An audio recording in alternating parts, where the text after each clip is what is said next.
시편 58편은 저주시라고 알려져 있습니다. 이 시편에는 사랑의 언어가 아닌 저주의 언어가 있습니다. 원수까지 사랑하라는 하나님의 말씀에 정반대되는 복수심과 보복심에 사로잡혀 있는 말씀입니다. 이런 말씀이 정말 성경 속에 있다고 할 정도로 이해할 수 없는 언어들이 있습니다. 우리가 알고 있는 다윗이 쓴 시가 맞나 할 정도로 지금까지 보아왔던 다윗의 시와는 분위기가 정말 다릅니다.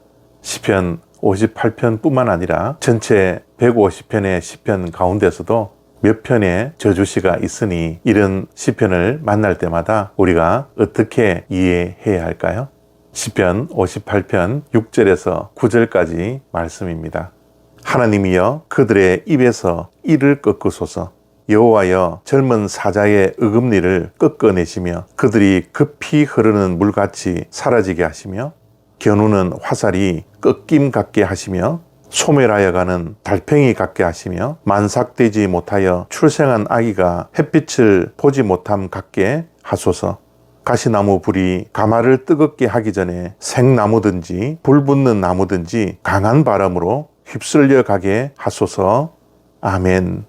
섬뜩하지 않습니까? 다윗은 자신의 분노와 보복심에 사로잡혀서 그의 감정을 지금 절제하지 못하고 있습니다. 노골적으로 저주를 퍼붓고 있는 시이기에 다윗에 대해서도 조금 실망이 되지 않습니까? 이것이 다윗의 믹담시라니 정말 믿겨지지 않습니다.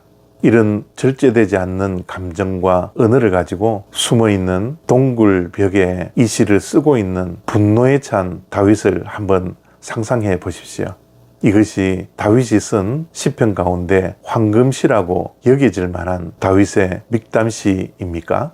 이러한 저주시를 만날 때 우리는 이 시편을 어떻게 읽고 어떻게 이해하며 어떻게 신앙적인 교훈을 얻어야 할까요? 이러한 시편은 한 번 읽지 말고 몇 번을 읽으며 다윗이 당하고 있는 억울한 상황, 도망다니며 지치고 피폐되어져 있는 다윗의 마음을 이해해 보는 것이 중요합니다. 저는 이러한 시편을 몇 번 읽으며 묵상하다 보면 오히려 저에게는 위로가 됩니다. 왜냐하면 다윗도 우리와 똑같은 사람이기 때문입니다. 늘 시편을 볼 때마다 다윗처럼 살지 못해서 마음에 조금의 무거움이 있었는데 오늘 시편 58편을 보니 다윗도 나와 별 다르지 않는 감정과 분노와 감정의 찌꺼기를 안고 살아가는 사람이구나 라고 생각하니 저는 얼마나 위안이 되는지 모르겠습니다. 엘리야도 마찬가지죠. 850대 1로 영적 전쟁을 하고 승리한 후에 엘리야는 이세벨의 말 한마디 때문에 하나님 앞에 나와 나를 죽여주십시오 라고 낙심하며 좌절하며 삶을 포기하려고 했던 모습도 있지 않습니까? 그런 모습을 볼 때마다 저 사람이 왜 그렇지? 라고 하기보다는 나와 너무 비슷한 모습을 가지고 있는 신앙적 영웅 앞에서 위로가 되지 않습니까? 또한 오늘 하나님 앞에서 원수들을 저주하는 기도가 다윗의 정직한 마음으로 기도하고 있는 모습을 보며 신앙적인 도전이 되지 않습니까? 다윗은 하나님 앞에서 마음에 부정적인 감정의 찌꺼기가 남아있지 않도록 하나님 앞에서 자신의 감정을 숨기지 않습니다.